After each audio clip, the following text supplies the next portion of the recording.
नमस्कार, मैं हूं आपके साथ कंचन भारद्वाज। स्वागत करती हूं आपका वन इंडिया हिंदी में। गिरिडीह भारत देश के झारखंड राज्य में उत्तर पूर्व की ओर स्थित एक मुख्य जिला है। ये अभ्रक और कोयला जैसे खनिजों के लिए प्रसिद्ध है। जैनियों का प्रसिद्ध तीर्थ स्थल पार्श्वनाथ भी इसी जिले में स्थित है, जो कि जिला मुख्यालय से 26 किलोमीटर की दूरी पर है। झारखंड की राजधानी रांची से यहाँ की दूरी करीब 205 किलोमीटर है।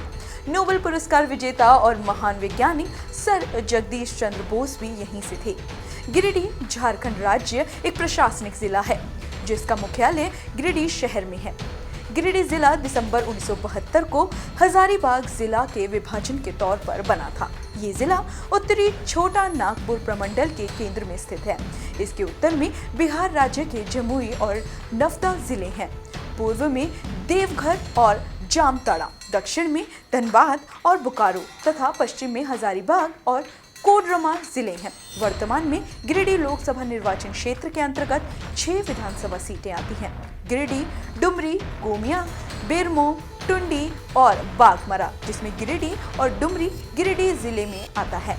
गोमिया और बेरमो बोकारो जिले में आते हैं और टुंडी और बाघमारा धनबाद जिले में आते हैं। वर्तमान में इस सीट पर बीजेपी के रविंद्र कुमार पांडे जन मुक्ति मोर्चा के जगन्नाथ महतो को 40,313 के भारी मतों से हराकर 5वीं बार इस सीट पर काबिज हुए हैं।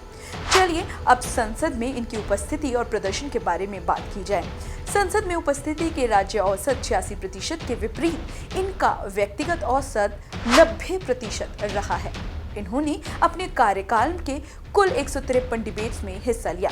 डिबेट में हिस्सा लेने का राष्ट्रीय औसत 63.8 और राज्य औसत 81.4 है।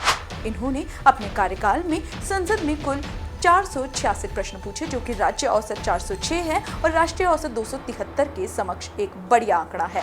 हालांकि इन्होंने अपने कार्यकाल में कोई प्राइवेट मेंबर बिल प्रस्तुत नहीं किया। इस क्षेत्र की कुल जनसंख्या और वोटर्स टर्न आउट पर नजर डालें तो मालूम चलता है कि यहाँ की कुल जनसंख्या 24,69,762 है, जिसमें से 62.96% ग्रामीण और 37.04% शहरी जनता है। इनमें से 14.56 अनुसूचित जाति और 14.37 अनुसूचित जनजाति के लोग हैं।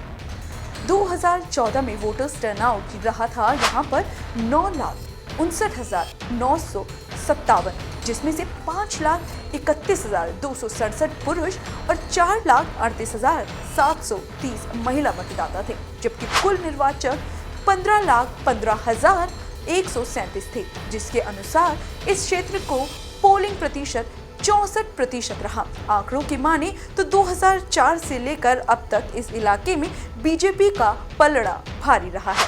बीजेपी की जीत का प्रतिशत 67 रहा है, जबकि जनमुक्ति मोर्चा का 33% जीत हासिल की है। सिर्फ यही नहीं, 1962 में से लेकर अब तक इस सीट पर बीजेपी को ही बढ़त मिली है। इस गुणा भाग में बीजेपी की जीत की संभावना अधिक हो रही है।